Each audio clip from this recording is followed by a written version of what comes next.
অচেনা নাম্বার থেকে একটি মেসেজ। তোমার বয়ফ্রেন্ড আজ তোমাকে গণধর্ষণ করতে যাচ্ছে, নিজেকে বাঁচাতে হলে বাড়ি থেকে বের হও না। অহনা সাজগোজ করছিল তার বয়ফ্রেন্ডের সাথে দেখা করতে যাবে বলে। তখনই মোবাইলের স্ক্রিনে ভেসে ওঠে মেসেজটি।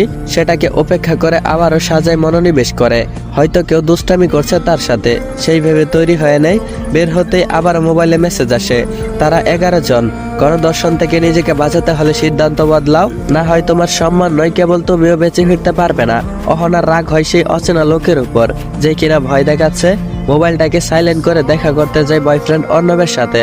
পার্কে পৌঁছাতেই অর্ণব বলল, চলো এক জায়গায় যাব।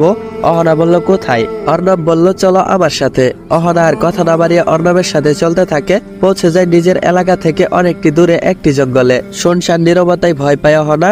অর্ণবের শার্ট খামছে বলে, এ তুমি কোথায় নিয়ে এলে?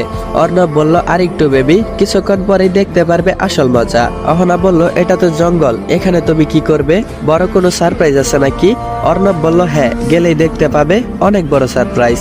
তারা পৌঁছে যায় একটা পরিত্যক্ত বাড়িতে। চারদিকে কেমন বিদঘুটে অন্ধকার, পচা গন্ধ আসছে অনেকটা। সিঁড়ি বেয়ে উপরে উঠলো। উপরটা পরিপাটি, তবে এখানে ভাঙা একটা আয়না আর বিছানা ছাড়া আর কিছুই তো দেখতে পারছে না। অহনা বলল, এখানে কি? কিছুই তো নেই, আমরা এখানে কেন এলাম?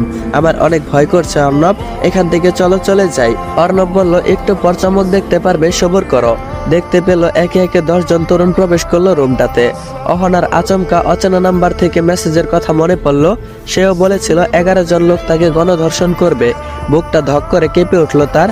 অহনা বলল, অর্ণব, এরা কারা? অর্ণব বলল, এরা আমার বন্ধু, মজা হবে আজকে। অহনা বলল, আমি বাড়ি যাব, আর এক মুহূর্ত এখানে না। তুমি গেলে চলো, না হলে আমি একাই চলে গেলাম। একজন লোক এগিয়ে আসে অহনার দিকে। কোথায় যাচ্ছ সোনা? তোমার জন্যই তো আমরা এখানে এসেছি, তুমি চলে গেলে মজা করবো কার সাথে? বলেই শয়তানি হাসিতে ফেটে পড়লো তারা। অর্ণব হাসছে। নিজেকে খুব অসহায় মনে হতে লাগলো অহনার। বারবার মনে আসছে সেই অচেনা নাম্বারের কথাটা। যদি তার কথা শুনে এইখানে না আসতো, তাহলে এত কিছু ঘটতো না।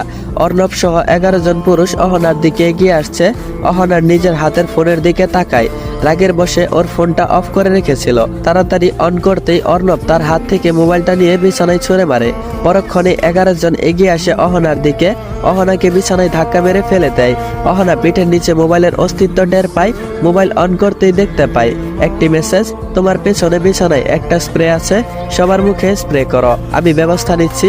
অহনা কোনো কিছু না ভেবেই আশেপাশে তাকায়। সত্যি সত্যি একটা স্প্রে দেখতে পায়। হাতে নিয়ে তাদের মুখে স্প্রে করে দেয়। তারপর তাড়াহুড়ো করে রুমটি থেকে বের হয়ে যেতেই অর্ণব হাত ধরে ফেলে আর বলে, কোথায় যাচ্ছিস? তোকে আজকে ভোগ না করে ছাড়বো না, পালাতে পারবি না।